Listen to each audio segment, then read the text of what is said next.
Welcome to the Salmon Runs YouTube. Enjoy the video.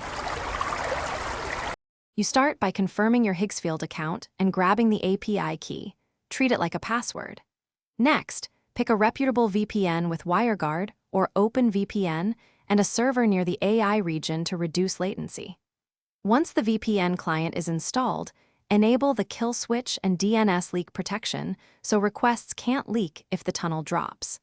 Now connect to the chosen server and verify your public IP changed. This ensures Higgsfield traffic will route through the tunnel. With the VPN active, set the protocol, WireGuard for speed or OpenVPN for broader compatibility, because protocol choice affects latency and stability. Then bind the Higgsfield client or your browser to the VPN interface if the OS supports it. This forces only AI requests through the tunnel. Once bound, test the API endpoint and watch response times. If connections fail or fragment, tweak MTU. Switch DNS to the VPN's resolver and retry. This reduces packet loss and ensures consistent access to Higgsfield over the tunnel. Finalize by securing the API key and session settings, and rotate the key if you suspect exposure, because security is primary.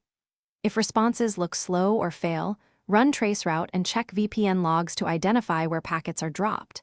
This tells you whether it's the VPN, ISP, or Higgsfield. If the API is blocked, switch to a different VPN server, change the protocol, or enable obfuscation features. One key troubleshooting tip.